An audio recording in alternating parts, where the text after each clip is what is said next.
Vincent van Gogh killed himself. How does a man go from calm to suicidal in 6 weeks? Vincent left this letter. Theo van Gogh. That's Vincent's brother, isn't it? I don't see the point in delivering a dead man's letter.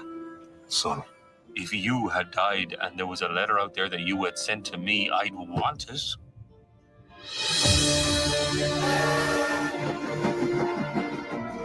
So, what brings you to over there? I want to do something for Vincent. You're not going to stir things up again, are you? You've had quite enough weeping over that nutcase. His neighbours and the police and the whole town against an ill man. Vincent, what have you done? We all knew something was very wrong. Vincent! If only I could have been one of them. Great artists are not peaceful souls. That is the price of your path. Is it worth it? Did he change his mind? Did he want to live after all? You want to know so much about his death. What do you know of his life? What did you do for him? I would like to show by my work what this nobody has in his heart. Your loving Vincent. Okay, isn't that a moving trailer, right? Certainly, if you haven't seen it already, it is a really great film. It actually, I think the budget was $5 million. It made 50-something million. So, and now the award-winning producers are making another film based on a novel called The Peasants. It was actually this, hi everybody. It was actually this film that totally inspired the book, The Murder of Vincent van Gogh. It was, I'd just written another book called Slaughter, one of the hardest, toughest, most grueling books I've ever written, also one of the longest, I think 500 pages or so. And I was really in a period of a hiatus after that book when I watched this movie, and all the lights went on. And so definitely this movie activated all the gears to write the book. And of course, there's a lot that to some extent the movie was based on. The movie was based on another book to some extent, Knife and Smith's Van Gogh, The Life. And then there was just such a lot of other research that had come out recently. For example, Van Gogh's ear, how much of the ear had actually been cut off? Were there any medical records dealing with that? And then this strange question, if he cut a little bit of his ear off, did that mean he was just slightly mad? Or just a small blip on the radar? Or if he cut off all of his ear, did that mean he was very mad? And that is literally how people thought. You know, the more of his ear that he cut off, the more mad he had to have been. And it turned out that he's pretty much the entire ear was gone. There was a small piece of the earlobe that remained. Now, what I want to do, so I watched this movie trailer a couple of days ago, and the full import of it sort of hit me again, where I thought, I really want to share with you guys the same spirit,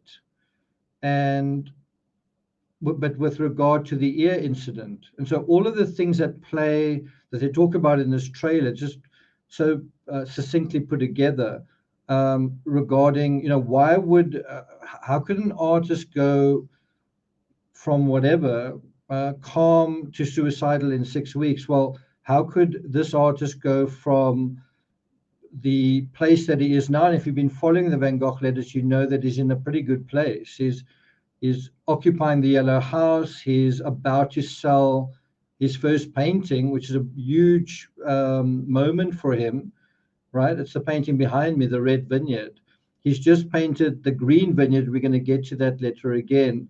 And a friend of his who's quite an esteemed artist is about to come and visit him. He's about to open a studio in the south.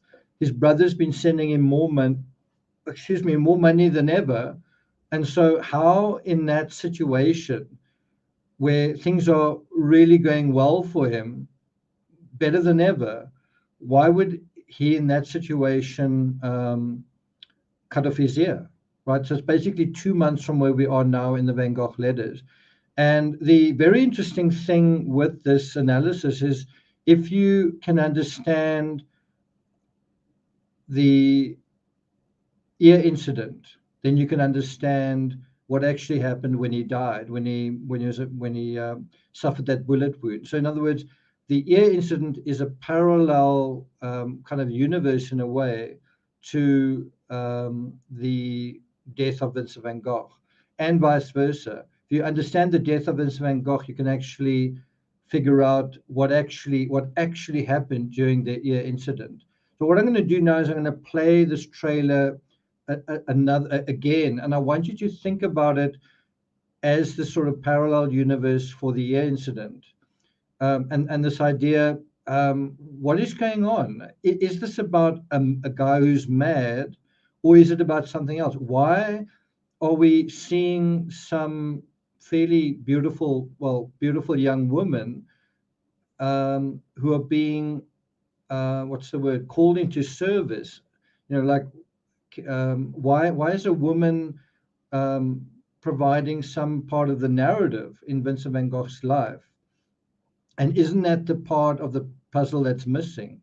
Is some woman that this 35-year-old man, he's starting to feel good about himself. He's starting to become somebody, right? And doesn't that lead to a woman taking an interest in him, or him feeling I'm ready to be interested in a woman or whatever, right? And so make sure you vote in the poll. But what I want you to do is listen and look at the fabric of this trailer. It just captures everything so well, and then apply it to the circumstances of the ear incident. And we're going to be doing this repeatedly, unless my video gets it's not monetized, but unless it gets blocked, and I can't show the trailer. We're going to try and do it repeatedly. Otherwise, I'll just ask you to go and watch it repeatedly separately. Anyway, so let's listen to it again.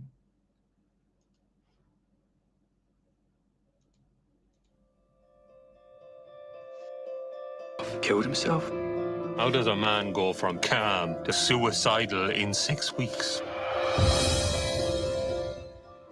Vincent left this letter. Theo Van Gogh. That's Vincent's brother, isn't it? I don't see the point in delivering a dead man's letter. Son, If you had died and there was a letter out there that you had sent to me, I'd want it.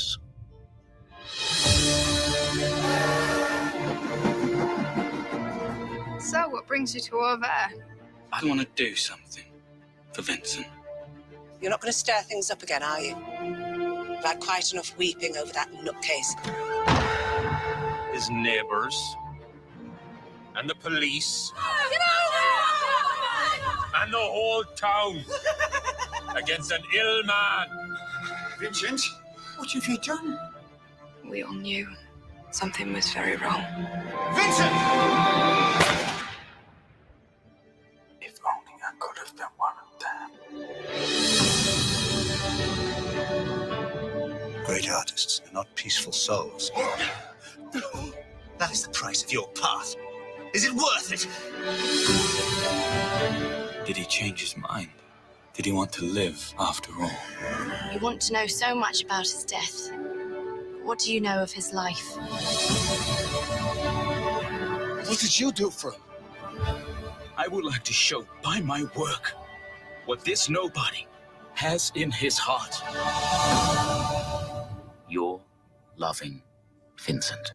So what you hear there is somewhere in all of that, you hear, did he change his mind? Did he want to live? And although I don't think that is actually strictly accurate. I don't think he thought, I want to die. And I also don't think he thought, I want to cut off my ear. But I think it is an important question. Did he change his mind about something? And think about what we're talking about here. You have an artist who can't sell his art, and then he does sell his art. How does that change him? How does that affect his heart? How does that affect his emotions? How does that affect his spirit going into Christmas? How is he feeling? And what do you do when you're in a good mood? What do you do when things are going well for you? How does it sort of change your attitude to your fellow man and your fellow woman, and to what extent does their attitude change towards you when they realize that certain things are happening in your life, right? And so that's really the question: what is going on here? By the way, I just want to acknowledge Snow Lion. I did read your comment, and I hope you're going to find this episode 64 soothing and helpful in some way. So I just wanted to just acknowledge that. Yeah, you look forward to the future, right? But it can also change your level of confidence, and the extent to which you feel inhibited from the society around you, to the extent that you now want to perhaps engage with the society around you, right?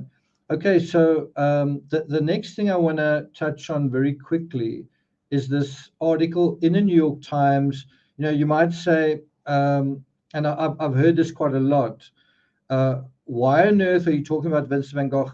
I thought this is a true crime channel. And as a result, because it just wouldn't stop, every time I put up a Van Gogh anything, I'd lose 20, 30, 50 subscribers. Pretty incredible. So, if you're still thinking that, if you're someone who's happened to stumble on Twitter and you sort of moving through it and you're like, what? Why is he talking about Van Gogh? Have a look at this. This came out just about a month or two ago, May 29th, 2023. After a painting by the Dutch artist sold at an auction, a movie producer claimed to be the owner. It later vanished from sight, with a trail leading to Caribbean tax havens and a jailed Chinese billionaire. Talk about intrigue. Talk about like a mysterious. It's almost like like an art heist in a way, right, going on here. And then you can see the New York Times went to quite a lot of effort just to give artistic license, or to give the story a bit of an artistic flair. And so you have this picture and them populating it in that way. And it's to do with still life, vase with daisies and poppies, one of the last works that he did before his death.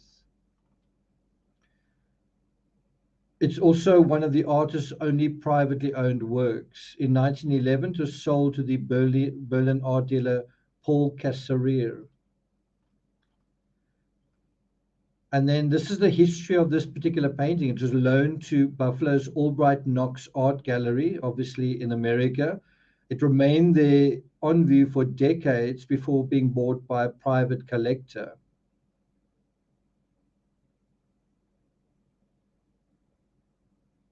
Right, then it emerged in 2014 at Sotheby's, selling for $61.8 million, right, and was briefly on display in Beijing.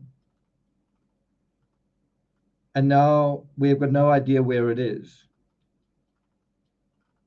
So I'm not going to go through the rest of this, but it is a intriguing story, and it's sort of a true crime story as well.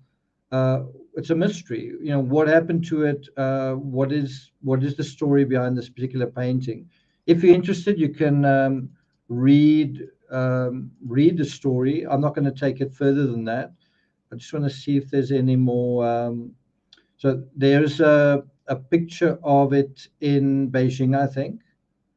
So it says here, Kevin Ching left, the head of Sotheby's in Asia, appeared at a Hong Kong ceremony in 2014 to present the Van Gogh to Wang Zhongyun, the movie producer who claimed to have bought it.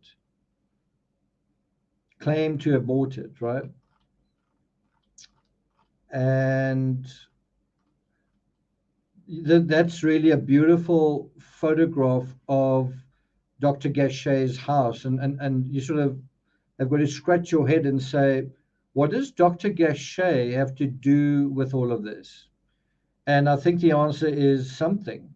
And I've often said to you guys, especially if you've read my book, Dr. Gachet plays more than an incidental role in the life and death of Vincent van Gogh, and also the afterlife of Vincent van Gogh, in terms of, you know, the legacy and all that. And is it an accident that Dr. Gachet, the portrait of Dr. Gachet is the most expensive painting ever of Van Gogh? It's the most expensive Van Gogh painting. Is there anything else that I want to share with you? Just there's another picture of Van Gogh. Is this in Beijing? Oh, also Hong Kong. Still life at Sotheby's in Hong Kong, about a month after the sale in 2014. It says here, only a small number of the pieces Van Gogh produced toward the end of his life have been sold at auction.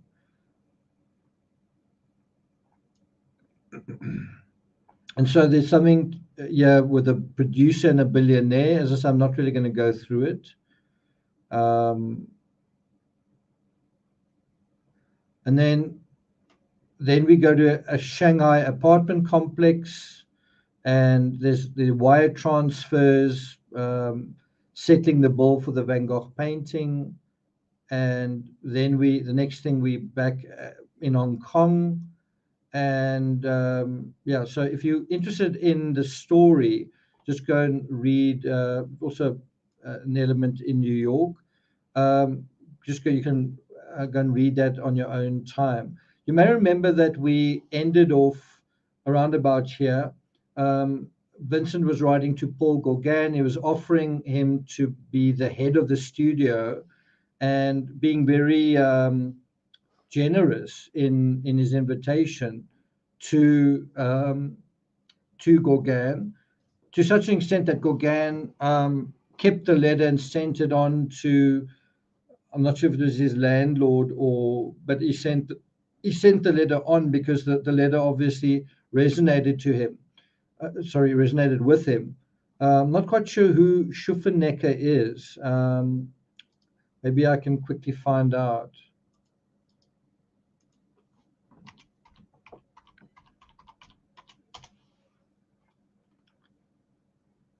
Schuffernecker was a French post-impressionist artist, art teacher, and art collector. He was a friend of Paul Gauguin.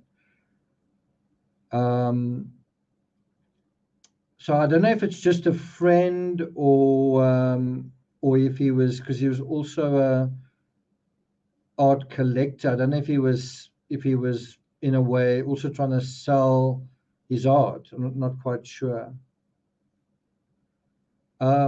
Gauguin actually in 1889 painted the Schuffernecker family.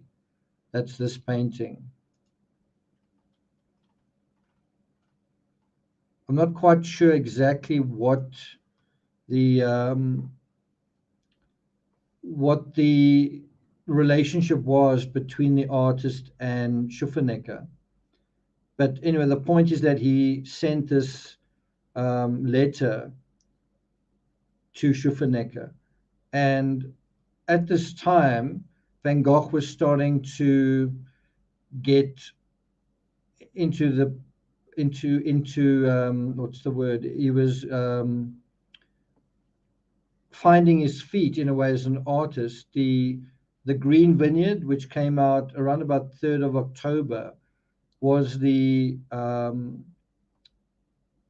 basically led up to the painting that you see behind me, which is the only painting that he ever sold in his lifetime.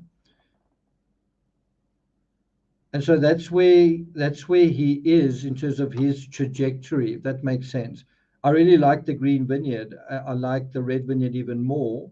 But that is where things stand. Is starting to develop. And I think the fact that Gauguin was starting to stir and Gauguin was starting to sort of make his intentions clear also kind of activated Van Gogh. You're going to hear him say, you know what, I feel like I need to do a lot of paintings now because Gauguin's going to be coming here, or if Gauguin sees it, he's going to want to influence me, and I want to show him what I'm trying to do.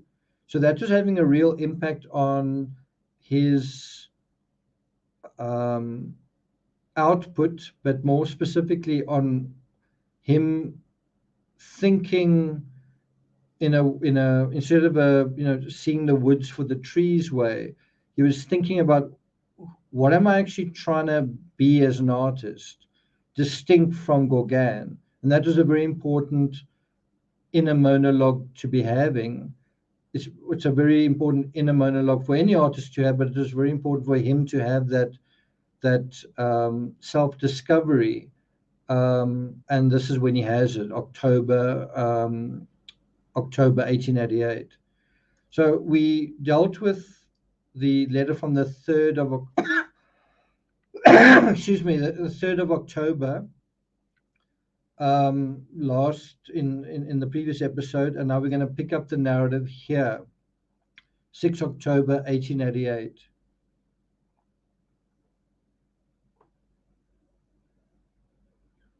Oh no, that's really quite sad.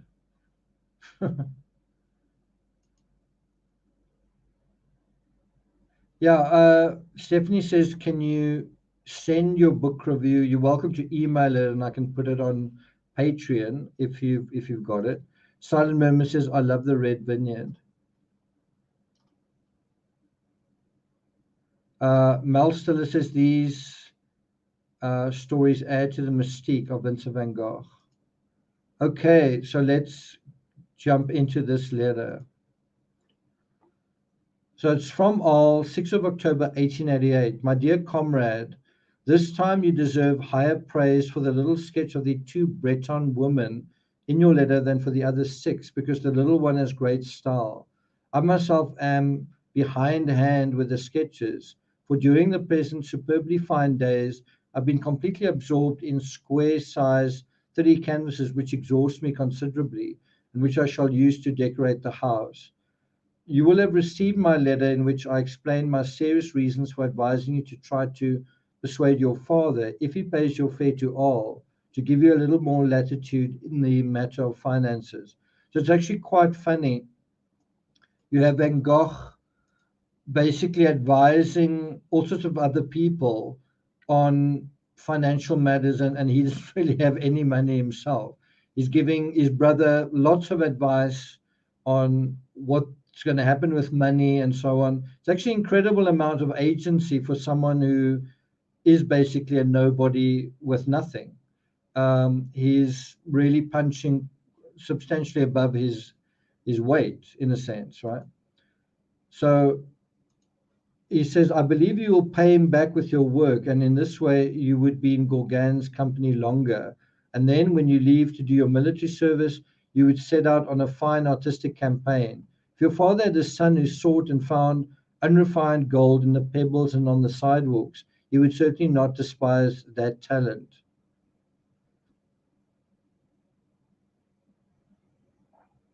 Now, in my opinion, your talent is absolutely equivalent to that.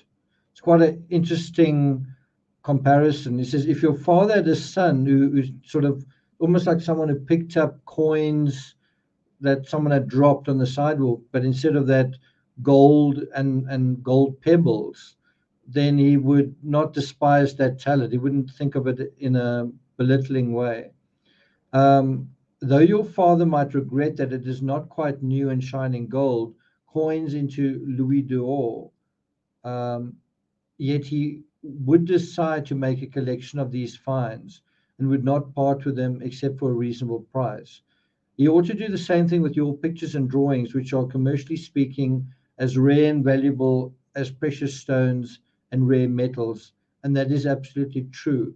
So I don't know, Emile Bernard, I don't know if he really became much of an artist at the end of the day.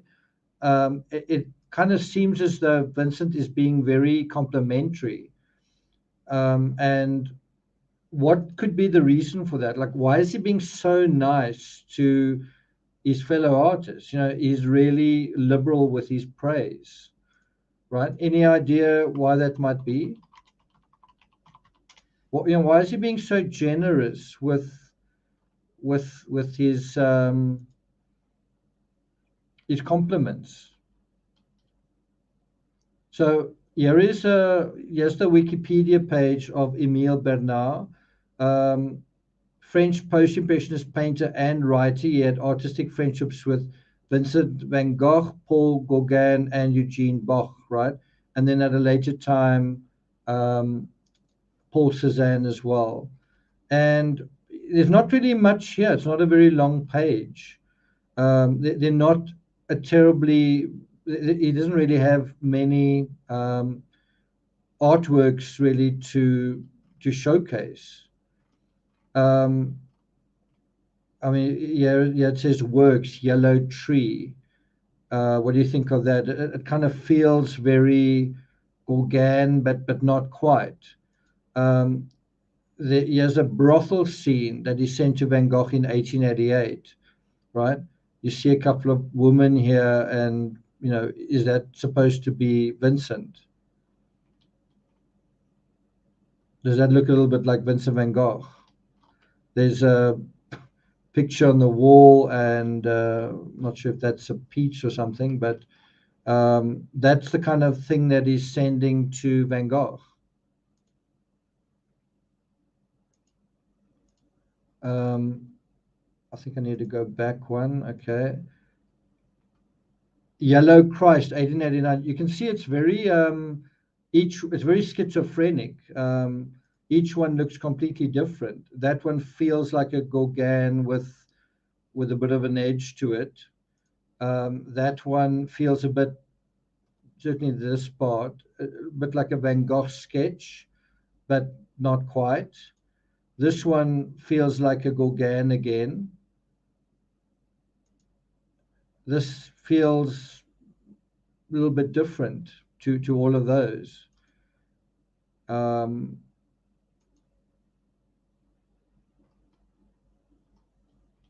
That one again. So can you see Emile Bernard was certainly not a bad artist, but he was certainly not, he hadn't figured out what he wanted to say and how he wanted to say it, right?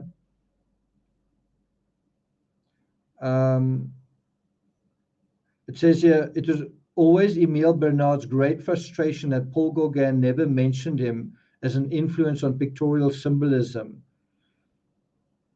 So even he has a bit of a gripe with Gauguin for not giving him credit. The other thing to note with Emile Bernard, why he's quite a significant character in the story, is after Van Gogh dies, he writes letters to, I think he writes a letter to Gauguin. I'm talking about in July, August 1890. Emile Bernard writes a letter to Gauguin, and they sort of discuss Van Gogh's death. And that also has got quite a lot of historical value. Even more than that, it's almost like a true crime statement. He's basically giving the official version as he knows it for what happened to Van Gogh. And so as a document, that's tremendously valuable. Okay, so what I'm trying to get at is Emile Bernard's not really going to turn out to be much of an artist. He's a writer. He's kind of like a chronicler of the events between Gauguin and Van Gogh in a way. He's also an artist who's trying to do his thing, but he's not quite as committed as what they are. And he's also ultimately not going to achieve anything near the renown they're going to. But he is part of the story to some extent.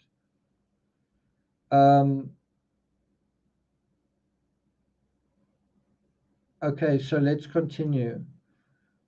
Painting a picture is as different as finding a large or a small diamond. Now, however, whereas everybody recognized the value of a Louis d'Or or a pure pearl, Louis d'Or or pure pearl, those who cherish pictures and believe in them are unfortunately rare, but they exist nonetheless. In any case, one cannot do better than wait without losing patience, even if one should have to wait a very long time.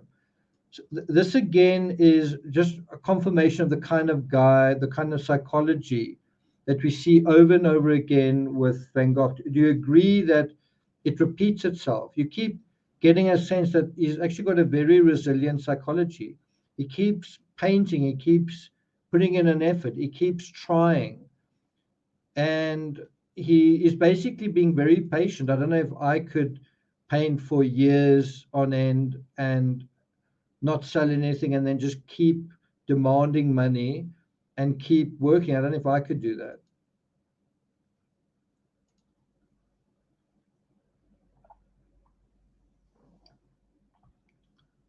In terms of my book writing, you know, I wrote books, but they sold. If I wrote one book and it didn't sell like at all, and I wrote another book and it didn't sell at all, I don't know if I'd write a third book. But if I wrote a third book and it didn't sell, I definitely wouldn't write a fourth book. So if you think about it, I've written over 100 books, but if I'd written like 2 or 3 books in a row that just did not sell at all, I would have stopped. I would have been like, okay, this isn't working. But I didn't have that problem, which in a way you could say, well, that's a shame because, you know, it had some value. Same with Van Gogh. The wonderful thing is that he knew that what he was doing had meaning and value. He knew it. Just look at this painting that everyone's squabbling over that sold for something like 60 million, right? He knew that what he was doing was worth something. Okay, so he says, as for you, just think over what I told you about the cost of living here and whether you would really like to come to All to join Gauguin and me. Tell your father emphatically that with a little more money, you would paint much better pictures. So can you see, all of this is really just a pitch. He's trying to he's kind of buttering up Emile Bernard and Paul Gauguin. He's basically saying nice things to them. And with a view to getting them to come to All, is basically extending an invitation repeatedly to both these friends of his, right? The idea of turning the painters into a sort of Freemasonry does not please me enormously. I profoundly despise regulations, institutions, etc. In short, what I'm looking for is different from dogmas, which far from settling things only give rise to endless disputes. It is all a sign of decadence. Since a union of painters does not exist yet, except as a vague but very comprehensive design, well, let's wait quietly and see what will happen. See what will happen that must happen.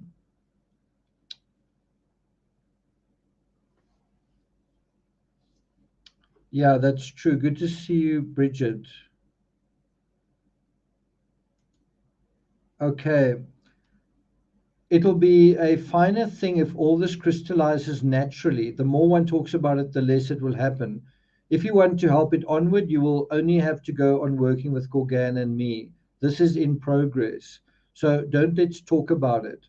If it is to come about, it will happen without prolix discussions, but as the result of calm, well thought out actions. So can you see, even he is in a very,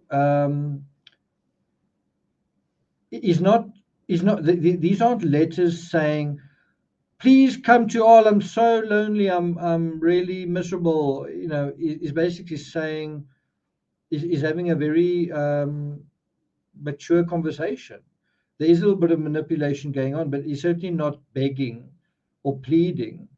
Nowhere does he say, please come to All. He's just making kind of arguments for how to make it happen, right? He's not at that point where he's sort of desperate that anybody join him, right?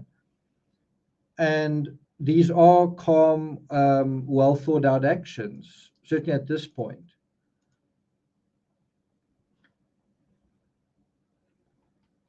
As for exchanges, it is just because I observed that in your and Gauguin's letters, such frequent mention is made of Laval, Moray, and the other young man that I'm anxious to make their acquaintance. I don't know if he's that interested in certain people, but he's now got to almost like Stockton Rush, and I hate to make this comparison, but he's got to kind of start engaging with people and trying to almost pretend to be interested in their lives because he wants them to be part of his scheme, right? So he's got to be very interested in people and very complimentary when maybe otherwise wouldn't be quite as interested or complimentary, right? Then he says, I don't have 5 dry studies. I shall have to add at least 2 attempts at pictures a little more serious, a self-portrait and a landscape during the fury of an evil-minded mistral. So that is something that is still a factor. He's painting and the wind is blowing, and the mistral is kind of a mischievous character in the background of the story to some extent. So here he talks about the art that he's doing at this point. He says, I've done a study of a little garden with multicolored flowers, a study of, so that's this one. Oh, well, we can't see it. I wonder if we can find it somewhere else. See if we can find it.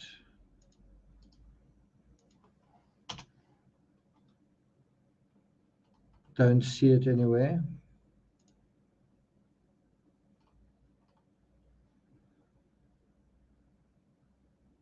Well, that's definitely not a garden, but apparently he painted this baby.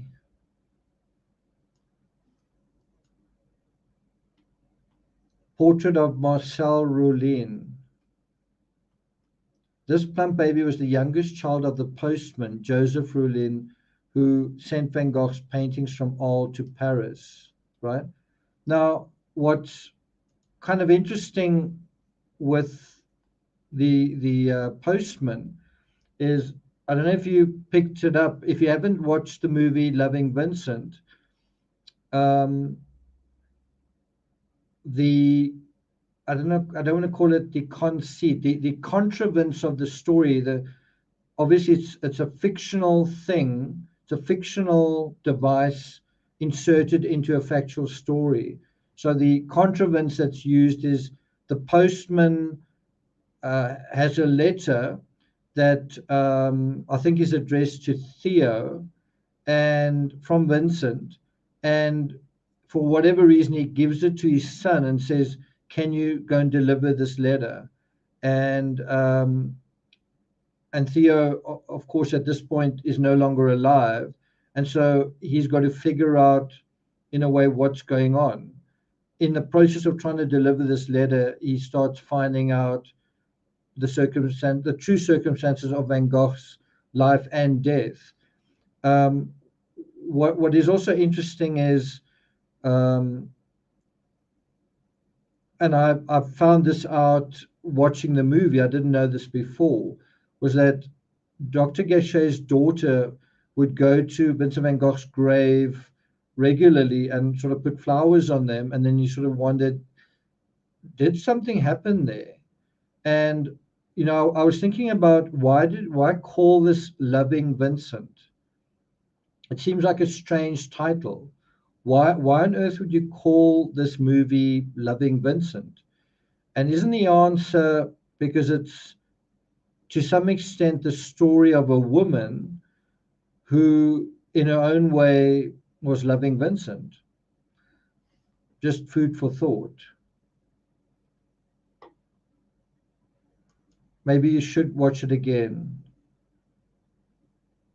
Silent Murmur says he knows he has to be charming and is willing to be now because he's confident about his future.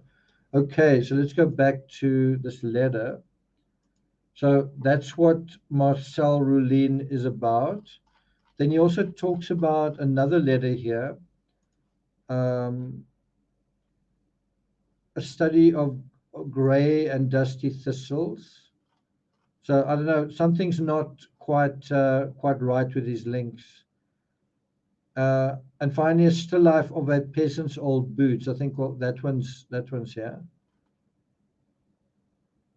It's quite interesting. He writes still life of a peasant's old boots. Aren't those his shoes, or is he painting? Excuse me. Is he painting someone else's shoes? I must say, one of the things I'm most grateful for after traveling through America for 2 months was that I never got sick. I didn't get COVID, but also I didn't get sick at all. I did push myself quite hard. There were periods where I didn't get any sleep, and periods where I didn't eat, and periods where I didn't eat very much, and periods where I didn't eat very healthily. But I'm really grateful that I didn't get sick. I've traveled a couple of times and gotten sick on a trip, once spectacularly in Australia, another time spectacularly in the UK. The other thing I'm kind of quite grateful for is that when I traveled through America, I didn't lose anything. I didn't lose clothing. I didn't lose glasses. I probably took 4 or 5 pairs of glasses along. I didn't lose documents. I didn't lose anything. I didn't lose. I did purposefully leave flip-flops behind in the Millennium Hotel in Boulder, so that was done intentionally. But it's quite an achievement, I think, the speed that I was traveling, the many places I went to, the airports. It's not just not losing anything. Nothing was stolen.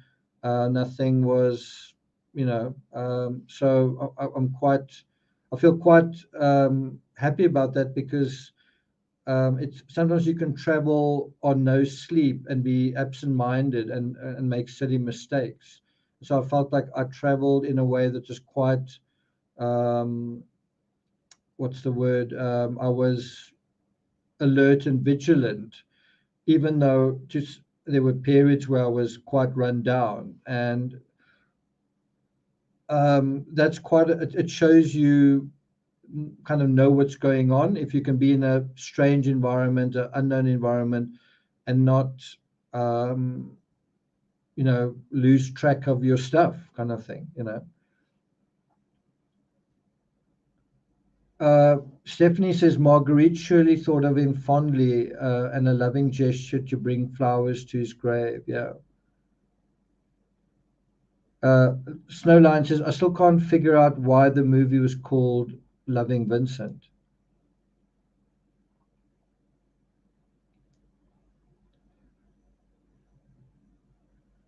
Sharon says you can watch Loving Vincent on YouTube. I think it's also available on Vimeo, but you can watch it online. You don't need to just Google it, and you'll find your way to it. And so it's quite strange. So, going to America, not losing anything, not having anything stolen. And then while I'm there, stuff is being taken out of my home. Someone's laptop. Shortly after I got back, the remote for my garage taken out of my home. It's not like I lost it. Someone took it. So basically what I've done, just a little bit of background, what I've done is I basically just, I normally would leave because it's a garage door with 2 doors. I'd normally leave one door open because my bicycles are inside. Now I've just locked both doors, and I'm not even going in there. So sort of turning your home into a bit of a prison, but one's got to respond to something like that. You don't just hope for the best. I'm just saying it's quite ironic. You go to America for 2 weeks, You take care of yourself, you take care of your things. Meanwhile, while you're there, things are being taken out of your home. And when you get back, that it continues. It's just quite demoralizing in a way. Okay, let's continue.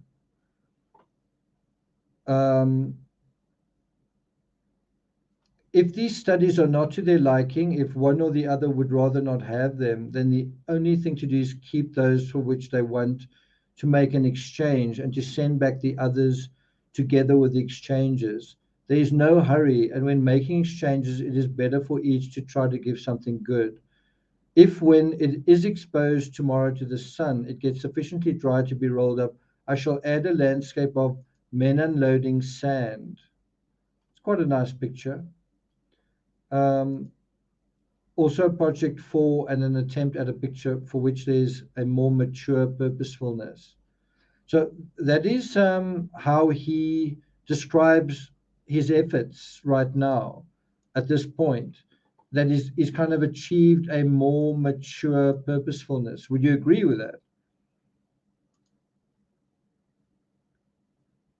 that? Crime is very high in South Africa. In fact, it's higher than ever.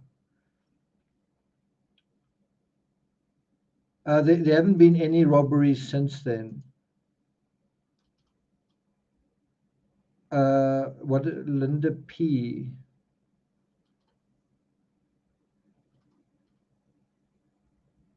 Well, Linda, do you actually have COVID now, right now?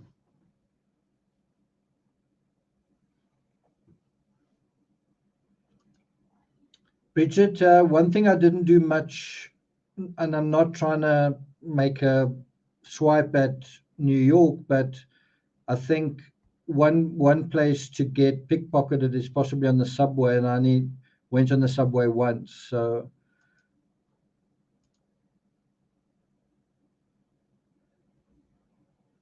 okay, so let's continue. I cannot send a replica of the night cafe yet because it has not even been begun, and I shall be delighted to do one for you. Once more, it is preferable for each of us to try to exchange good things rather than do them in too great a hurry. The artistic gentleman in the letter who looks like me, is it me or somebody else? As far as the face is concerned, it would really seem to be me, but in the first place, I'm always smoking a pipe. And then I have always had an unutterable horror of sitting like that on precipitous cliffs verging on the sea, as I suffer from vertigo. So if that is meant to be my portrait, I protest against the aforementioned improbabilities.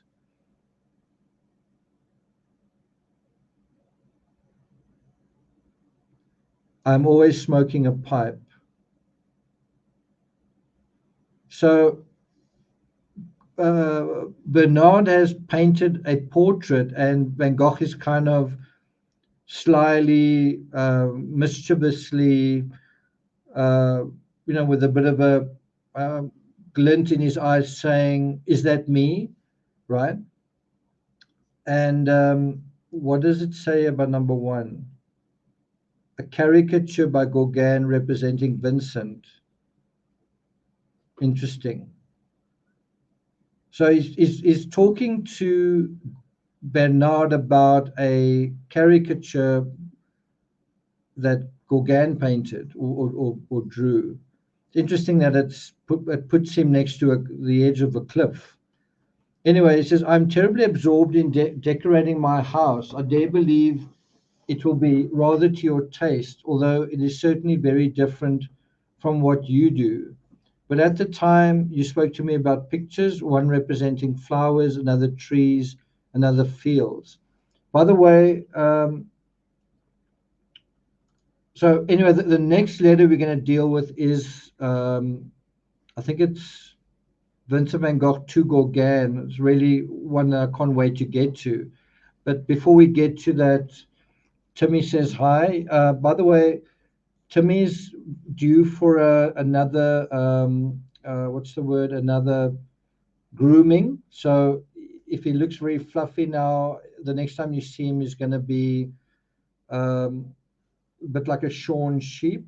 I would like to delay that I'd like, because it's like the middle of winter here. He does have a coat, but like a coat, an exterior coat, his Indiana Jones outfit, Indiana Holmes. But just reached a point where he gets pretty dirty pretty quickly. I'd hate to be a bit more graphic in explaining why I need to do it, but so he's gonna, when the next time you see him, he's gonna be less furry. That's the word. Hey, you're about to become a very neat-looking woofy. Hmm?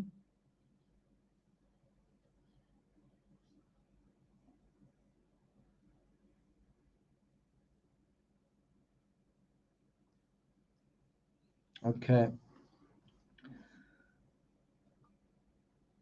Okay, so let's continue. So he says, I'm terribly absorbed in decorating my house. He speaks about, you spoke to me about pictures, one representing flowers, another trees, another fields. He talks about, there's the first conception of it done after a small study that is already at my brother's. Then the Starry Night, right? That Starry Night over the Rhone. Further, the vineyard, that's the green vineyard, and the furrows. Must say, all three of those pictures are really pretty good. Then view of the house, which might be called the street. All of these pictures are part of the are quintessentially Van Gogh. I mean, when you think about the top 20 pictures that he's painted, this is definitely, in terms of recognizably Van Gogh, this is one of them. This is another one, right?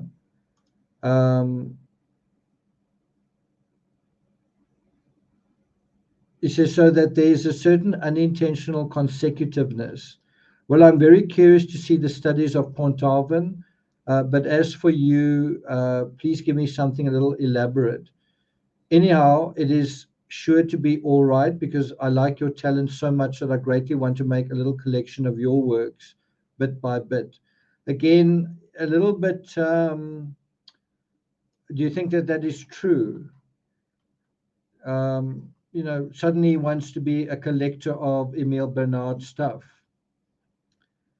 For a long time, I've thought it touching that the Japanese artists used to exchange works among themselves very often. It certainly proves that they liked and upheld each other, and that they reigned a certain harmony among them, and that they were really living in some sort of fraternal community, quite naturally, and not in intrigues. What do you think he means by that? Not in intrigues.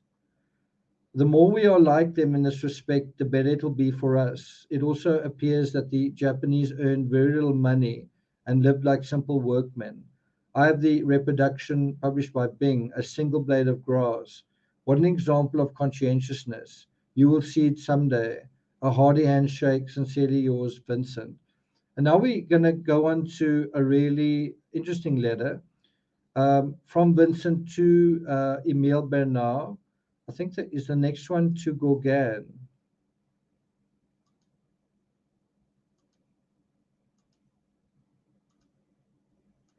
When's the next Gauguin letter? The 17th of October. Wow, it is quite a jump.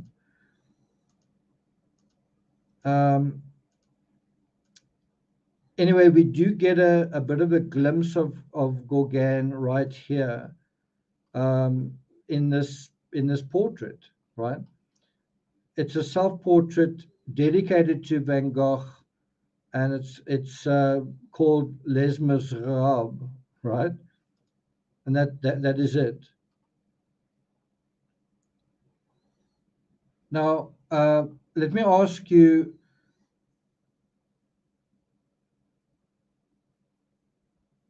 so first of all, it's a self-portrait by Paul Gauguin, right? You can see some writing at the bottom there. How would you say Gauguin? What's the word? So this is a portrait that he does intended for Van Gogh. How does he customize his self-portrait in your in your opinion? How does Paul Gauguin customize his self-portrait to make it especially for Vincent van Gogh?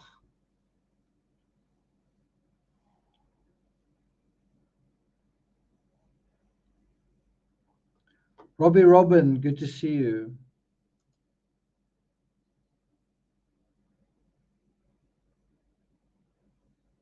Tanny says, it's so interesting that he adds the portrait on the wall as Van Gogh does. Okay, so Bridget says nature. Let me ask the question again. This isn't just a portrait of Paul Gauguin by Paul Gauguin. It's expressly a picture that he's painting to give to Van Gogh. How does he customize it so that it is, there we go, that's it, the yellow background. The yellow is basically saying, dude, I know you like yellow, so here is a portrait of me against your favorite color. And I know that you've got a yellow house, and so maybe it's going to fit in there. It's true that in his own self-portrait, that is how he depicts himself.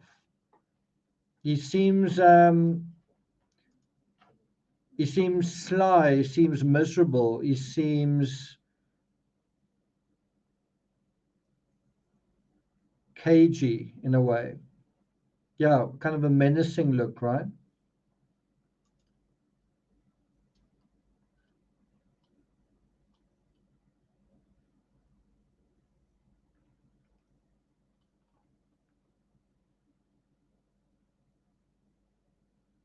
Okay.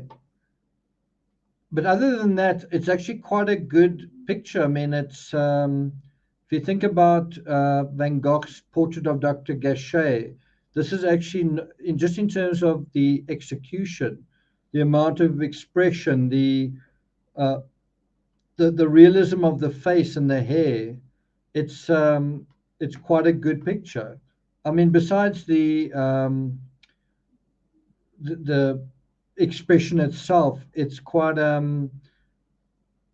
showing, quite good at showing the features of this guy's face, right? So he says, I mean, compare the execution of that picture to the execution of this picture.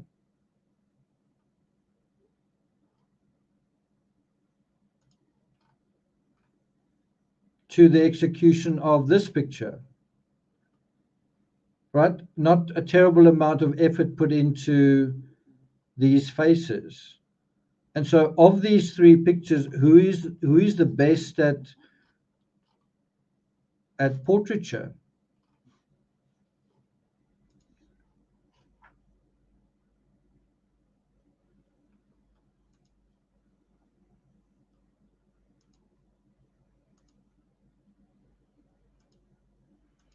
Okay, and so we want to see whether he's going to turn out to be a strange dude. Anyway, so he says, my dear comrade Bernard, the package you and Gauguin sent arrived almost simultaneously with the forwarding of my studies. I was very much amused. It warmed my heart greatly to see those two faces again. As for your portrait, I like it very much. Now he's talking about this portrait, right? So that is actually a picture of Gauguin. Who do you think that is? Who do you think that is in the corner?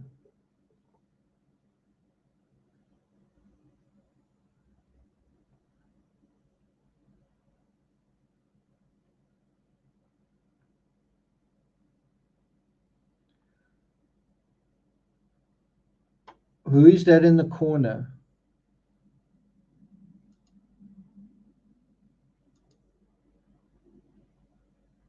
So my guess is the guy in the corner is this guy who's also got a bit of a goatee going on, right? It's Bernard, right? That's Bernard there. And what I think is quite interesting is Bernard is painted almost entirely in green. And is that because Gauguin himself knows that Bernard envies Gauguin his talent, right? Is that green with envy? Is that what he is actually communicating there?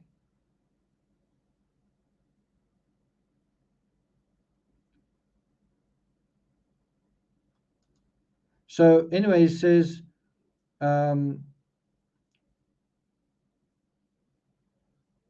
as a matter of fact, I like everything you do very much, as you know, and possibly there's not been anybody before me who liked what you do as much as I. So can you see it's a really, he's really laying it on a bit thick. Everything you do, I like, and there's nobody has existed that likes what you do as much as I do. It's really kind of laying it on a bit thick. He says, I strongly urge you to study portrait painting. Do as many portraits as you can and don't flag. Really, he paints that picture and he says, wow, you're really, really good at what you're doing. It's sort of, are you being sarcastic? Do you really mean that? Anyway, he says, we must win the public over later on by means of the portrait. In my opinion, it is the thing of the future. But don't let's lose our way in hypotheses now. It's quite an interesting comment he makes where he says, the self-portrait, well, I guess he technically means here the portrait. He's saying, in my opinion, it's the thing of the future. Well, look where we are now with the selfie. Anyway, he says, and now I've started thanking you. I thank you furthermore for the batch of sketches titled At the Brothel. Bravo. It seems to me that the woman washing herself and the one saying, there is none other like me when it comes to exhausting a man are the best.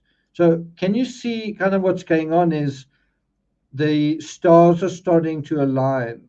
The artists are sending, it's kind of quite narcissistic what's going on. The artists are sending self-portraits to one another, and then the recipient is saying, wow, you look so great and your art is awesome. And at the same time, then they're also talking about brothels, right? You can see it's starting to become a little decadent, what's going on between these three, right? He says the others are grimacing too much, and above all, they are done too vaguely. They are too little living flesh, not built up sufficiently. But no matter, these other ones are something quite new and interesting. At the brothel, yes, that's what one ought to do. And I assure you that I, for one, am almost jealous of the damn fine opportunity you will have of going there in your uniform with these good little women to dote on. So can you see, like what I said earlier about his interest in Millier, the soldier in all that is having so much luck and success with a woman? He's very conscious of, well, as soon as I put a uniform on, then I become somebody else. And he's recognizing that with Bernard. By the way, did you know that another name for syphilis was the French disease? And it was called the French disease because it tended to be French soldiers at this particular time, where the French soldiers went, that they took syphilis with them, right? The poem at the end is really beautiful. It stands more firmly on its own feet than certain figures. What you want to express and what you say you believe, you say well and sonorously. Let me know when you'll be in Paris. The fact is that I've already written you 1,000 times that my night cafe isn't a brothel. It is a cafe where night prowlers cease to be night prowlers because they flop down at a table and spend the whole night thus without prowling at all. He's talking about, I guess, males who go out for a night on the prowl and they end up just getting drunk, and that's the end of their night. It's basically a hangover movie without much happening in it. It may happen that a WHORE brings her fellow along, but going in one evening, I came upon a little group, a pimp and his WHORE. I don't know why I'm saying that, because it's this video is going to be demonetized anyway. Making up after a fight. So can you see again the language that he uses with Bernard that he would never use with his brother, and his brother is really paying for all of this misadventure. And what would his brother think if he knew what, to some extent, was preoccupying Vincent? What do you think his brother would think of that? Do you think his brother would maybe adjust the budget slightly, perhaps slightly downward? Bear in mind, his brother's sending a lot of money to Vincent, right? And it's ostensibly for furniture. Could that money be used at some point for something else? The woman pretended to be indifferent and haughty. The man was wheedling. I got busy painting it for you from memory on a little canvas size 406. So this is a scene from, I think, where the night cafe is. And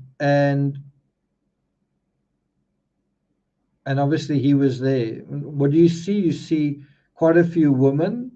You see bottles of alcohol, and it's, I guess, quite late at night. You see someone getting quite amorous. He painted it from memory, obviously, because it was something that made an impression on him. So if you're leaving soon, I will send it to you in Paris. If you're staying on, let me know.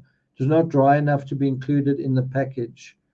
I won't sign this study, for I never work from memory. There is some color in it which will please you, but once again, I've painted a study for you which I should have preferred not to paint. I've mercilessly destroyed one important canvas, a Christ with the angel in Gethsemane, and another one representing the poet against the starry sky, in spite of the fact that the color was right, because the form had not been studied beforehand from the model, which is necessary in such cases. So, poet against the starry sky, I guess, is Eugene Gogh, another one with a starry sky behind him.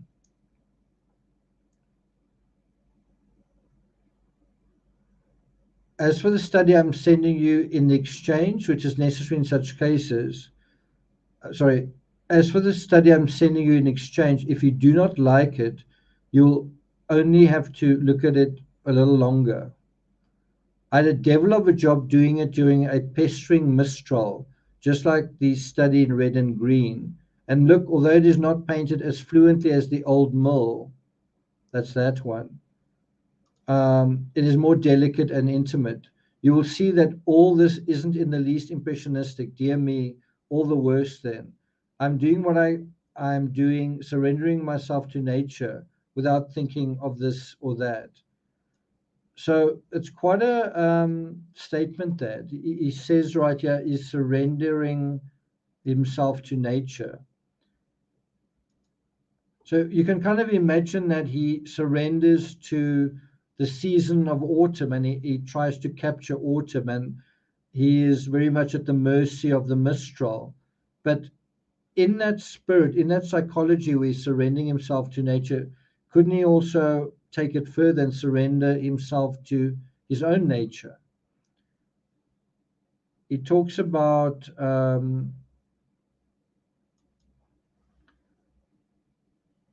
he says, of course, if you should prefer another study in this batch to the men unloading sand, you can take it and erase the dedication if someone else will have it. But I think you will like this one once you have looked at it a bit longer. If Laval Moray and the other one want to exchange with me, splendid. Who's the other one? That's this artist. Camilla. Okay.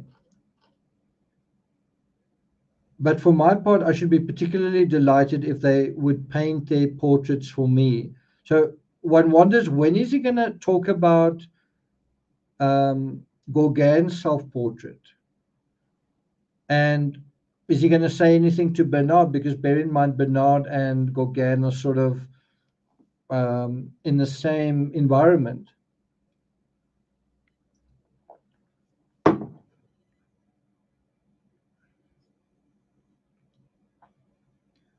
Yeah, Theo did die about 6 months after Vincent, and of syphilis.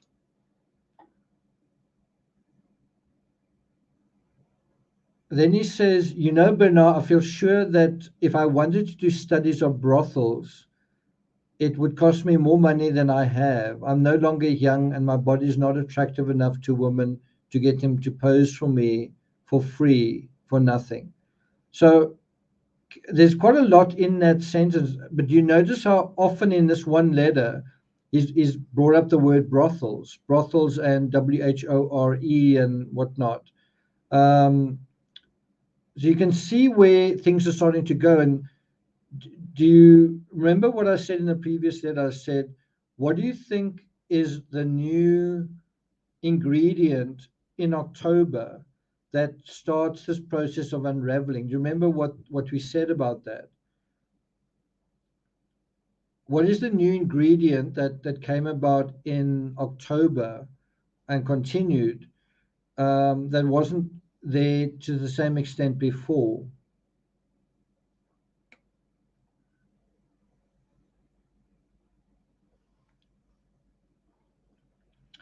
Silent Murmur, I don't think that's how he got syphilis.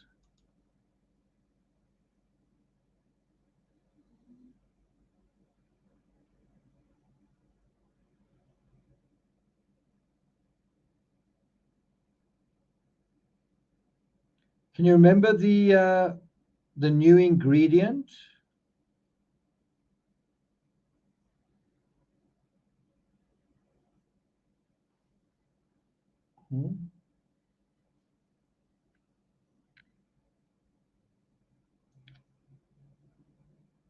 Emotion, right? Emotions are kind of being stirred up. If you don't like the word emotions, you could just say feelings. And so it's also emotions within that context.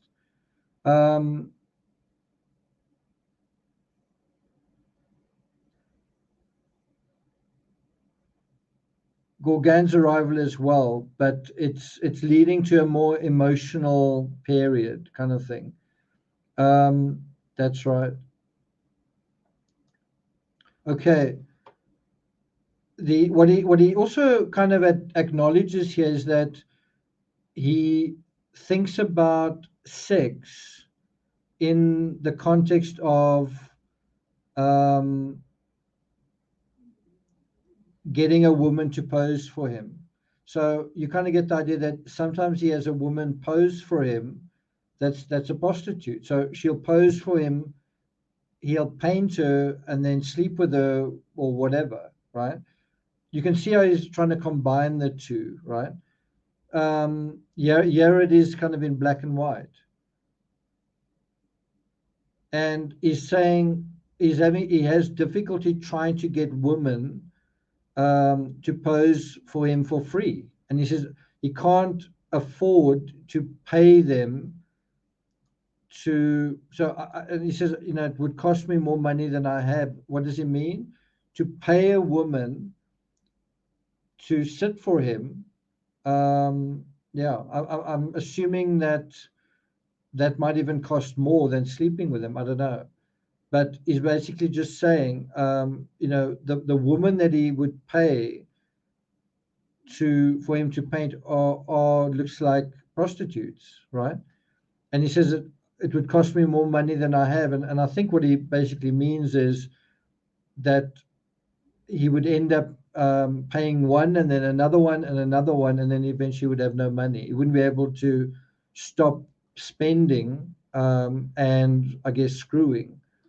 He says, I cannot work without a model, and I won't say that I don't turn my back on nature ruthlessly in order to turn a study into a picture, arranging the colors, enlarging and simplifying. But in the matter of form, I'm too afraid of departing from the possible and the true.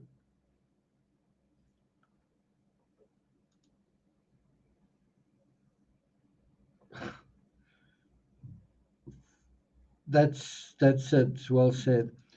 I don't mean I won't do it after another 10 years of painting studies, but to tell the honest truth, my attention is so fixed on what is possible and really exists that I hardly have the desire or the courage to strive for the ideal as it might result from my abstract studies. So there is again, in his own words, he says, his focused on the real world. He's focused on painting the real world. He's focused on decorating a real house, right? And when the boys come into town, when Gauguin arrives, his focus is going to change from what's real to something else, emotions. I'm not saying people aren't real, but certain dynamics between people that you either project or you don't like, or you know, it's just going to become a totally different situation.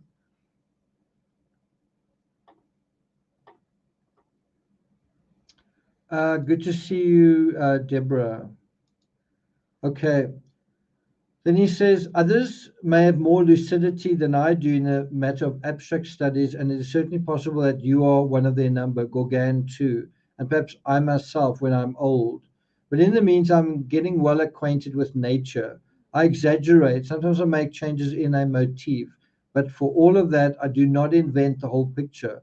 On the contrary, I find it already in nature, only it must be disentangled.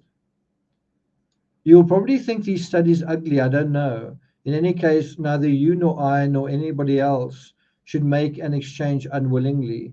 My brother writes me that Anquetin is back in Paris.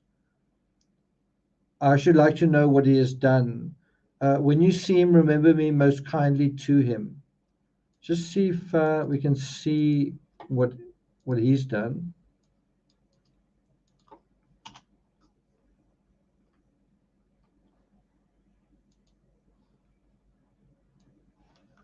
I guess it's this artist, Louis Emile Anquetin. That's him. That's I quite like that. That's pretty good as well. That reminds me a lot of Vincent's picture, and in fact, it predates it. So you kind of get the idea, isn't that where he got the idea? This is 1887. See if I can bring that one up again.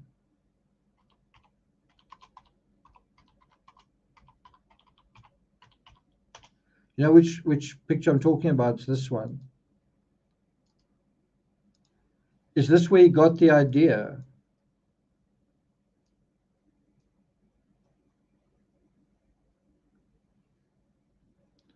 Or do these just happen to be fairly similar pictures? Is that where he got the idea?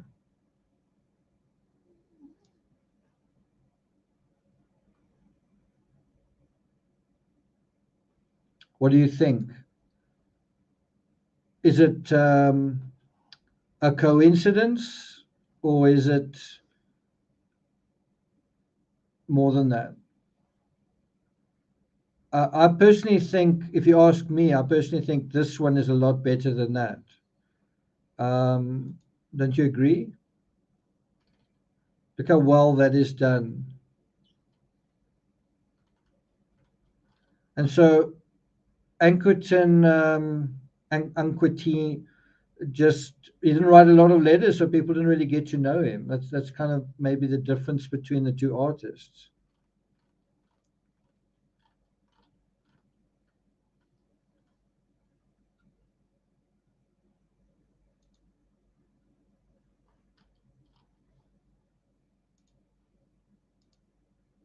Also, not bad. If you compare this picture, Moulin Rouge 1893, you compare this picture, look at the detail, look at the facial expressions, right? You compare that to this, right? What do you think? It's pretty astonishing when you juxtapose them so directly. What do you think? I mean, this isn't a terrible picture. It's got its own style and character. But in terms of the skill of the artist is trying to show a human interaction, quite an intimate human interaction, right? He's trying to show that. And how skillful is he at doing that? How skillful is he at painting fingers and hands and faces? How many of these faces have faces compared to that?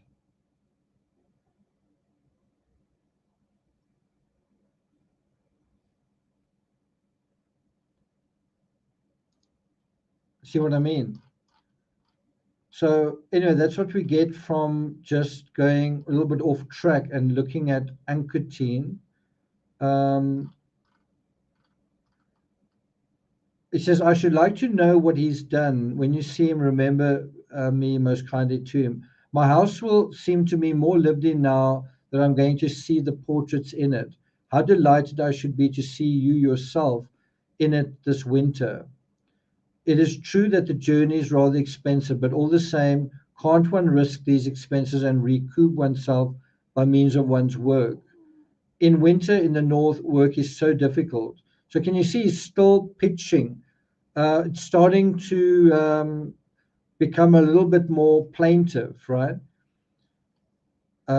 He says, here too, perhaps I've hardly had any experience of it yet, and I must wait and see, but it is a damned useful thing to see the South, where so much more of life is spent in the open air, in order to understand the Japanese better. And then a certain quality of loftiness and nobility, which can be found in some of the spots here, will be very profitable to you.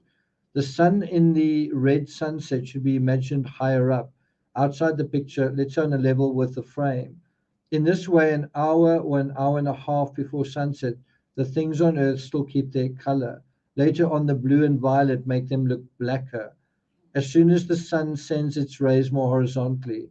Thanks again for your package, which has warmed my heart greatly, and a cordial handshake in thought. Write me the date of your departure, so that I shall know when you will be in Paris. Your Paris address is still 5 Avenue Beaulieu. Isn't that the surname of Elvis's wife, Patricia?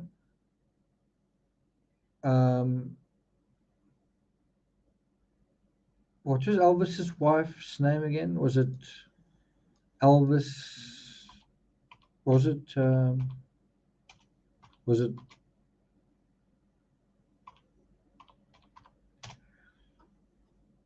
Priscilla? Yeah, that's not Patricia.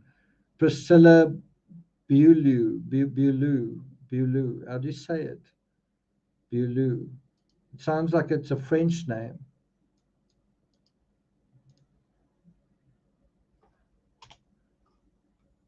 How do you pronounce it?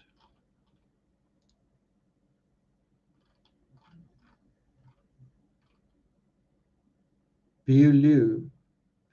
Sincerely yours, Vincent. And at that point, he was still 35 years old. Did you notice in this letter, he doesn't really say much about Gauguin's gift to him? He doesn't really mention it at all. Instead, he talks about Bernard's self-portrait, and he says, well, you should really keep it up. Don't, it's something that is going to be big one day, and keep doing it, right? But he doesn't really mention much about what he really thinks. He doesn't mention much about anything, let alone what he really thinks about this Gauguin, right? But then in his letter to Theo, he does. Dear Theo, many thanks for your letter. How glad I am for Gauguin. I shall not try to find words to tell you.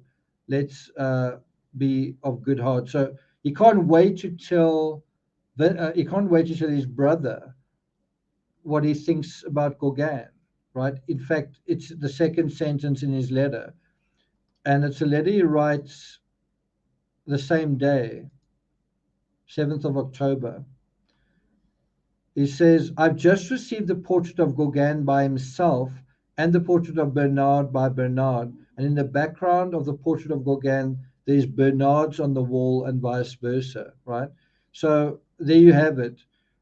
In this picture, there's Bernard. That is Gauguin's version of Bernard. And as I say, there's green there. Is that green symbolic of envy? That Bernard envies Gauguin. Envies his artistic ability. And then Bernard, there's Bernard who's painted a picture, if you could call that a picture, basically a cartoon of Gauguin looking kind of somber.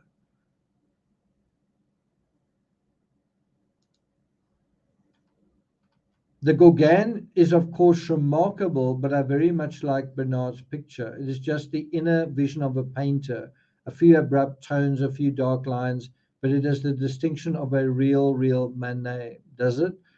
The Gauguin is more studied, carried further. That, along with what he says in his letter, gave me absolutely the impression of its representing a prisoner. So that is what he sees. It's quite an interesting point. I'm a prisoner. I don't want to be here. Are you going to help me? Are you going to give me some money? Are you going to get me out of the situation?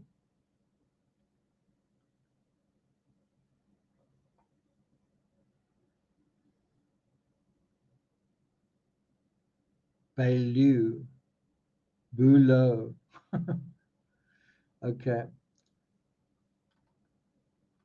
Not a shadow of gaiety, absolutely nothing of the flesh, but one can confidently put that down to his determination to make a melancholy effect. The flesh in the shadows has gone a dismal blue. Can you see over here? There's blue over there. There's a little bit of blue, I guess, over there as well. Blue as well. It's almost like he's dying, right, wherever he is. It's quite strange. So you've got this cold, dismal figure against this warm yellow background. Won't you invite me into your dream home and where I can warm myself next to the fires of your dreams, kind of thing. I don't know about that. Like, if you look at this picture, does Bernard look particularly happy here? We didn't really pay that much attention to it. Does Bernard look happy or sad? You can't really tell. But certainly this person looks... There's a lot more going on in his eyes, right, in this picture, than in this person's eyes. Okay, he says... so now at last I have a chance to compare my painting with what the comrades are doing. My portrait, which I'm sending to Gauguin in exchange, holds its own. Does it?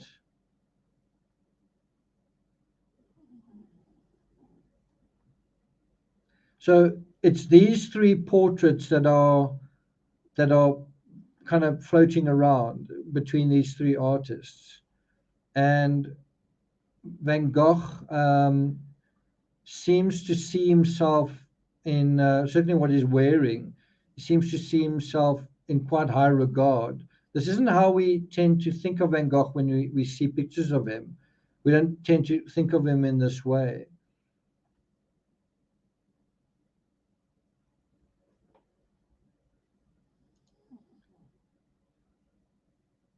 But anyway, the point is that he's starting to believe in himself. He's saying, well, my art holds its own against these two artists. And he says, I'm sure of that. I've written to Gauguin in reply to his letter that if I might be allowed to stress my own personality in a portrait, I had done so in trying to convey in my portrait not only myself, but an impressionist in general. Had conceived it as the portrait of a bonze, a simple worshipper of the eternal Buddha. So he's really thought that out. I think I'm going to end this live on this particular letter. The next letter is 8th of October. I think I'm going to end it on this letter.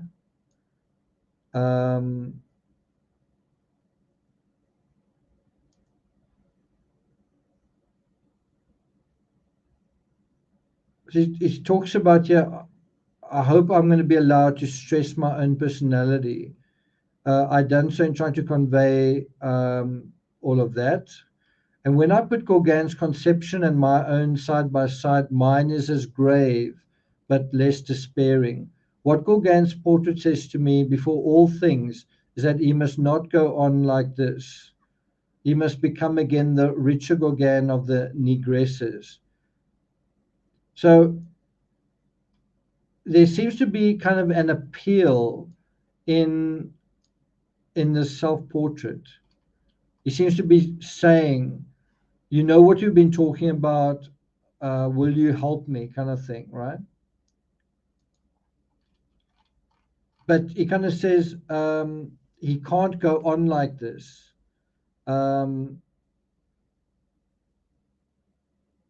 He says that there's despair in that look.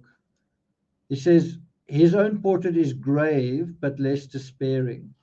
In other words, that he's grave here, he's in a grave predicament, but he's certainly not in as much despair as Gauguin.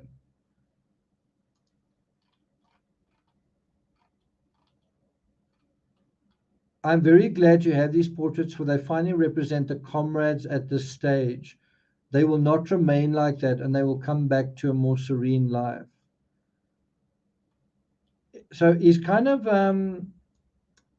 predicting the future. He's saying, we're going to come out of this place, all three of us, to a more serene life, to a more peaceful place. Well, is that true? Is he right?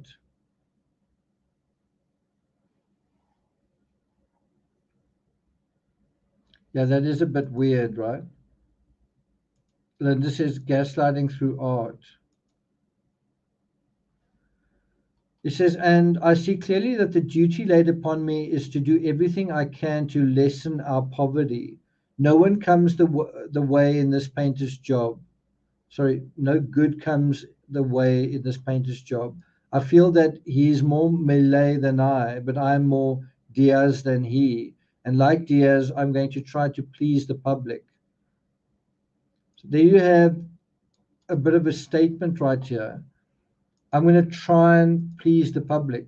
I'm going to try and paint things people want, people that please the public's eye. I don't think it's a coincidence. It's not a coincidence.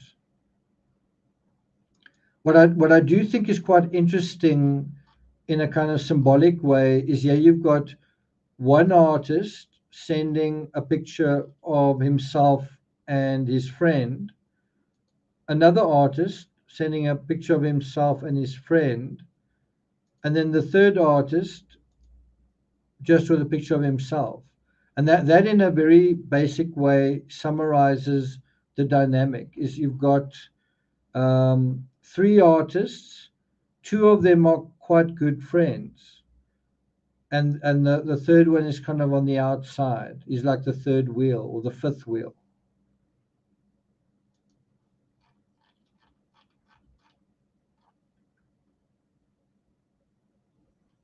Do you agree that Bernard and Gauguin and Bernard are better friends in terms of one another than either Gauguin and Van Gogh or Van Gogh and Bernard? You guys agree with that? Yes, I think they were.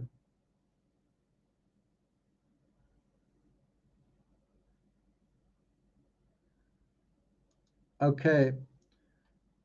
So he says, mind you, I've better and more saleable stuff than what I've sent you, and I feel that I can go on doing it. I've confidence in it at last. I know that it'll do some people's hearts good to find poetic subjects again. The starry sky, the vines in leaf, the furrows, the poet's garden. So then I believe that it is your duty and mine to demand comparative wealth just because we have very great artists to keep alive. But at the moment, you are as fortunate, or at least fortunate in the same way, as sincere if you have Gauguin, and I hope he will be with us heart and soul. Do you think he will be? There's no hurry, but in any case, I think he will like the house so much as a studio that he will agree to being its head. The head of the studio. Give us half a year and see what that will mean. Well, it won't even end up being a quarter of a year. It'll end up being about an eighth of a year that Gauguin actually gives them. Bernard has sent me a collection of 10 drawings with a daring poem. The whole is called At the Brothel. You'll soon see these things, but I shall send you the portraits when I have had them to look at for some time.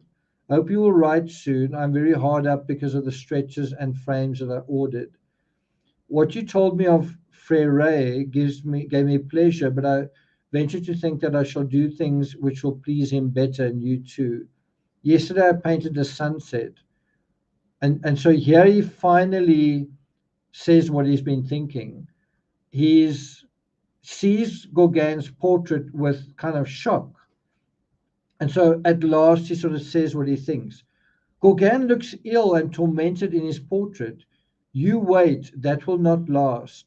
And it will be very interesting to compare this portrait with the one he will do of himself in 6 months' time. I think that is true.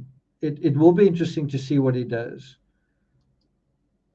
And so this is the guy that he wants to invite into his home, into his space, an ill and tormented fellow artist. Not someone who's merely melancholy, not someone who's merely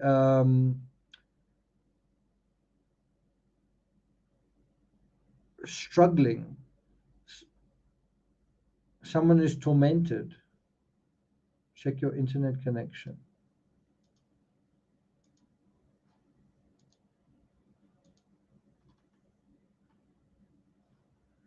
Can you guys see me? Are you guys there?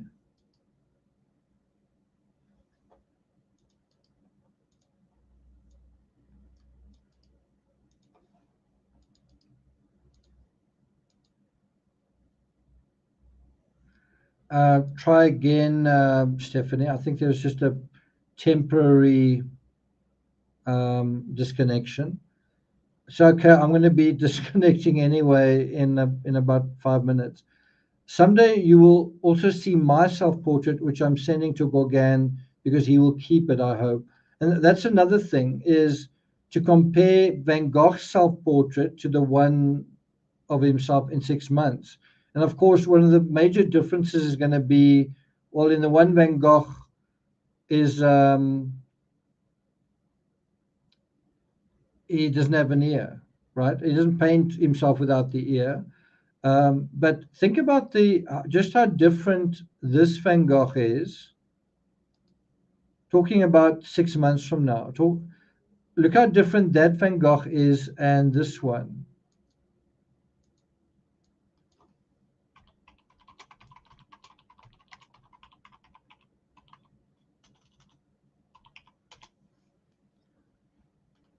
Let's see if I can find it.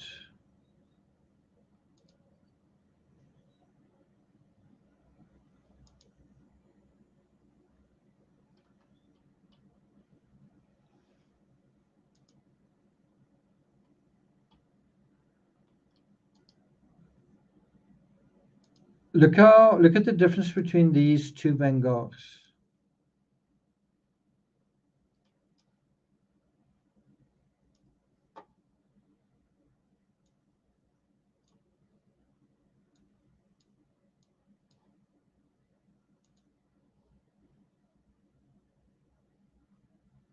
See if I can put them side by side.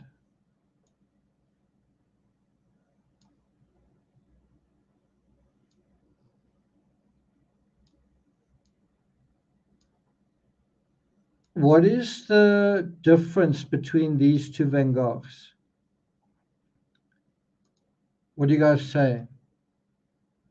This is Van Gogh in 1888, October, and this is Van Gogh in 1889. What's the difference?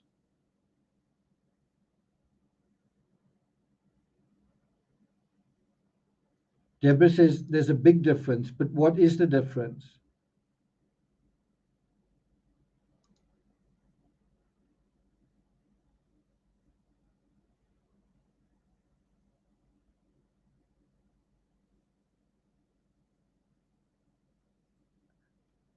So there are a couple of things, but do you notice the eyes in this one are kind of accusatory? There's a lot going on in his eyes. Can you see how there's that little lid coming over the eye over there, right? And you might say, no, I think you're imagining things, but there's also his nose is more hooked, right? This nose is kind of got it's like a straight nose. And look at the mouth here. The mouth sags down a lot more than this one does. It's the same mouth, but this one sags down. And if you zoom in, you'll see how there's blood red in this part of the mouth. But the eyes in particular are quite glaring, right? This doesn't look like a very happy dude. But in general, what we're dealing with here is this is a more intense Van Gogh. Do you agree with that? This is intense, and what also reveals that intensity is the background. The background is like this whirling vortex, and his clothing doesn't really stand out against this whirling vortex, right? Have a look at his mouth if I zoom in over here. Look at his mouth, right? In terms of this Van Gogh, it is not a happy Van Gogh, but it's a more settled Van Gogh than this Van Gogh. He also stands out in his world a lot more here than this Van Gogh, who's almost invisible. This Van Gogh is feeling kind of, to some extent, insignificant, unseen.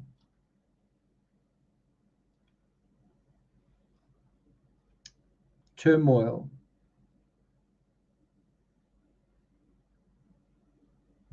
Yeah, that's right. It's also showing a different side to his face, because if he showed, this is the side where he lost his ear, right?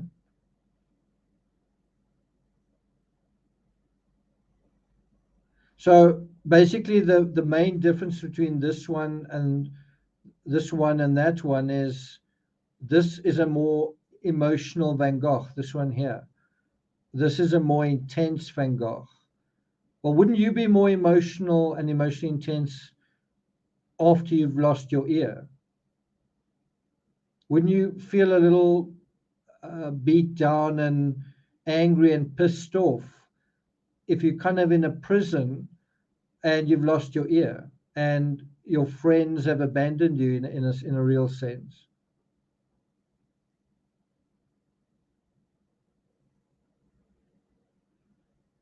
Okay. Just interesting to juxtapose them that way, I think. So anyway, he says,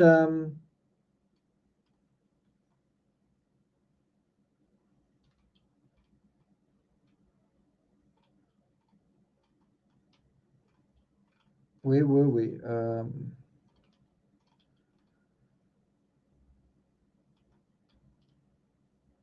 So he talks about someday you will also see my self-portrait. It is all ashen grey against pale Veronese, no yellow. The clothes are this brown coat with a blue border, but I've exaggerated the brown into purple and the width of the blue borders.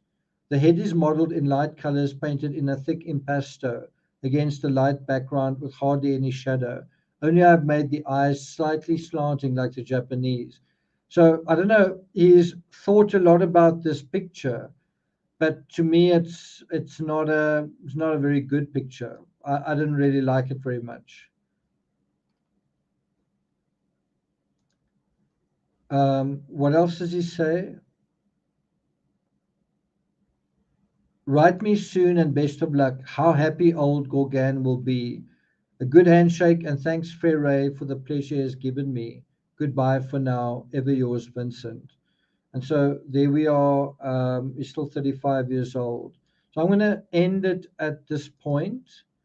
We'll deal with his letter to Theo on the 8th of October.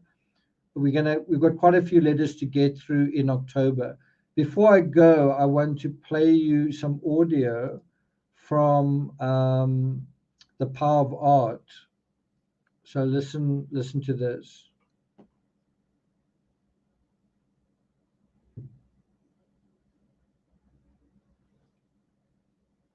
You guys ready?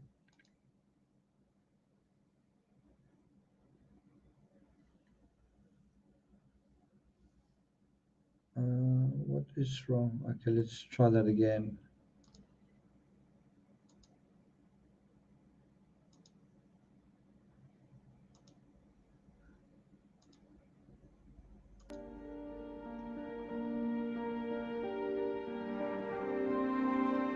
But there's something about Van Gogh's legacy which is much more important than his fathering this or that ism of modern art. Vincent's passionate belief was that people wouldn't just see his pictures, but feel the rush of life in them. So, thanks a lot, Stephanie, for that. Thank you. By the way, my back is a lot better because I've worked less, walked more. But thank you so much. My back is better. I really love Simon Sharma, and I really love the documentary he did, The Power of Art, the episode dedicated to Van Gogh or covering Van Gogh. It's just so insightful, so well done. I think you have Andy Serkis playing the role of the great artist.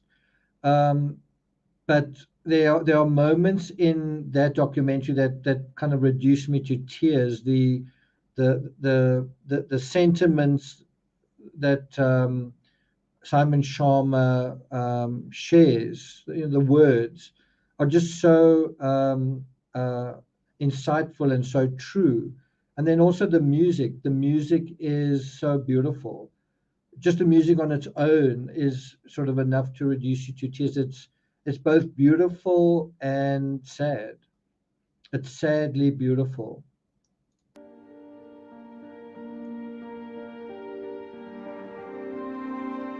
But there's something about Van Gogh's legacy which is much more important than his fathering this or that ism of modern art.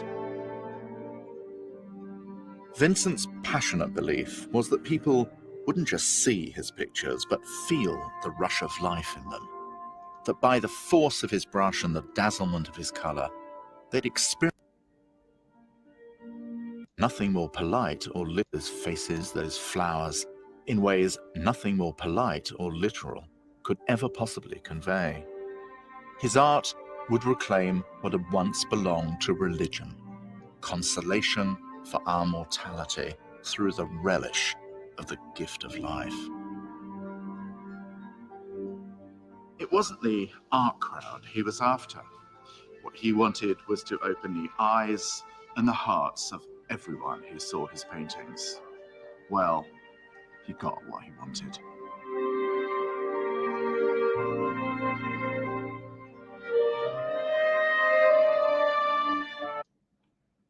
And I'm trying not to cry. But I think the reason why it makes me really emotional, thanks very much, Chelsea, is I feel soothed in a way. I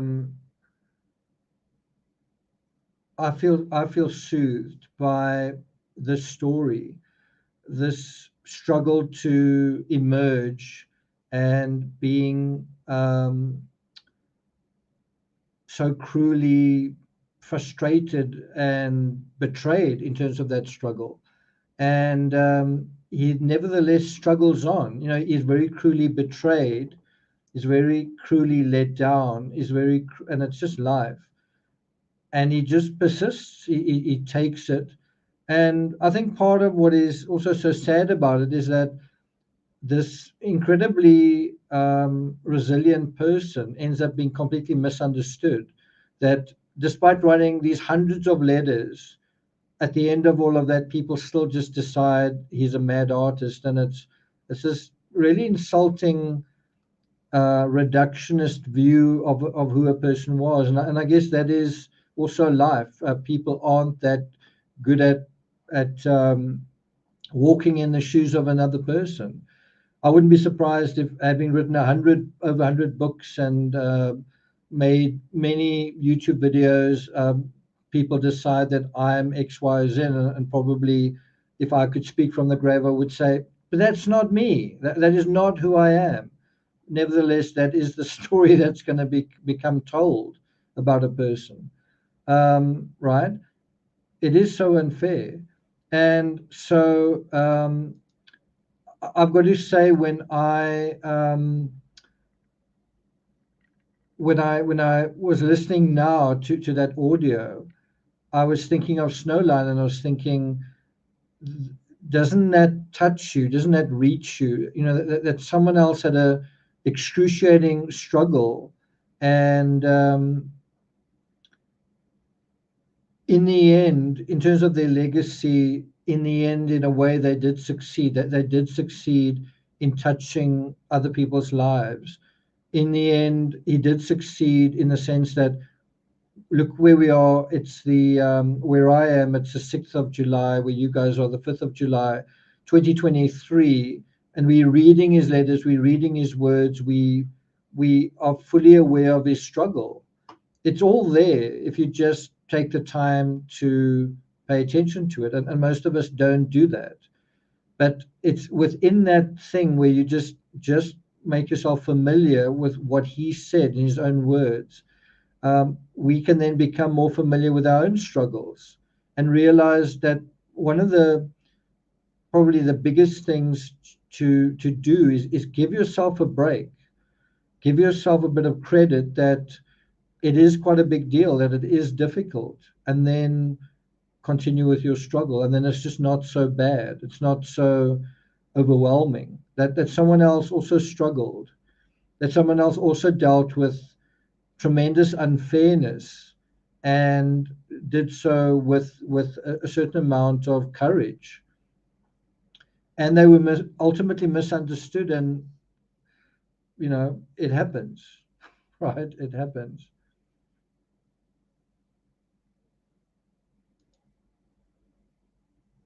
Silent Murmur says, would it have been so difficult for Gauguin to say, Vincent, please let us have silence now for my friend?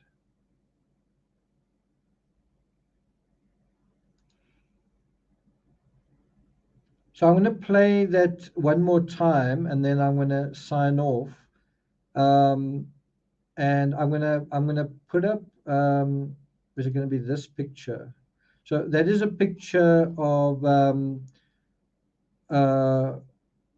the outside of Saint-Remy. It's just on the outskirts of Saint-Remy. It looks very peaceful, but actually this grass here was blowing like this, rippling in the wind.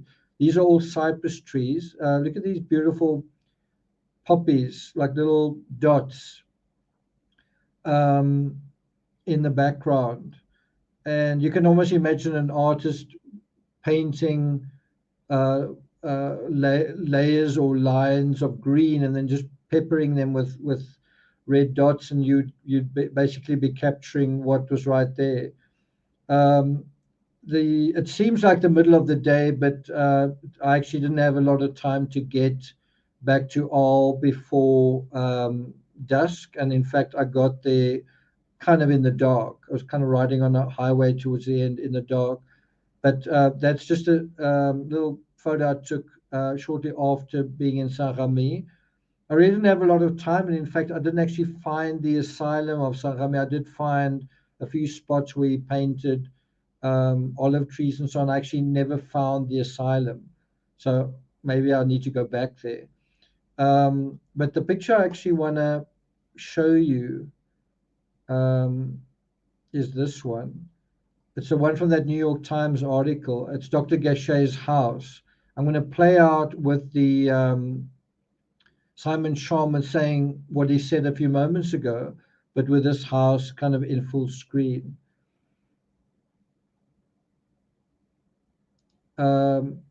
Lamtune, good to hear from you.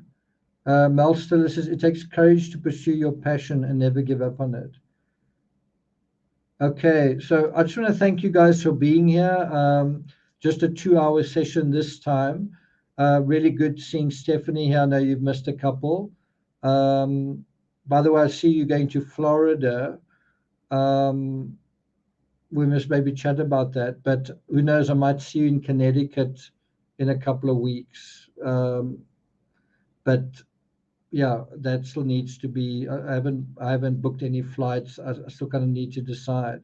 I also want to chat to Laurie. Laurie's in Myrtle Beach. I don't know if you guys want to go, Stephanie. I don't know if you guys want to go to Florida via Myrtle Beach and say hi to Laurie. I don't know if you guys want to do that, but it's kind of on your way. Are you going to fly there? I guess you are going to fly there. Anyway, thanks a lot, guys, for being here. We'll continue Van Gogh letters dealing with this month of October in episode 65. And bear in mind what's starting to happen. I don't know if you're picking it up. He is starting to get more emotional. He is starting to get more excited. The stakes are going up, right? That is those gears are starting to roll. There's more talk of brothels and prostitutes and there's sort of a certain level of narcissism that is starting to come into the dynamic that wasn't really there before. Oh, I see. Okay. Well, maybe sometime. Anyway, thanks, guys, for being here. Take care. See you guys next time. And I will, as I said, play out with that audio one more time. See you guys probably Sunday. See you guys then. I had to wake up. I was sleeping and I had to wake up to do this live. So if I'm a little bit flat, that's the reason for that. But I feel like I'm kind of awake now. Okay, guys. Snow Lion, all the best for your situation and your week going forward. You in our thoughts. Cheers, guys.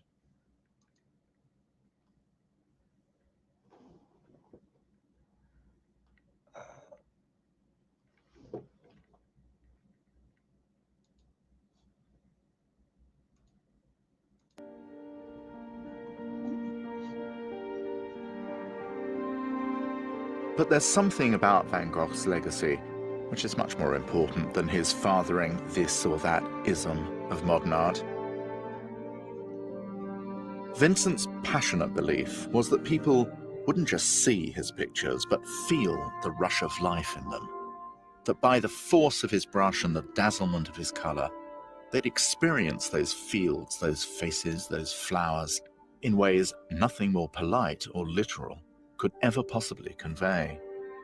His art would reclaim what had once belonged to religion, consolation for our mortality through the relish of the gift of life. It wasn't the art crowd he was after. What he wanted was to open the eyes and the hearts of everyone who saw his paintings. Well, he got what he wanted.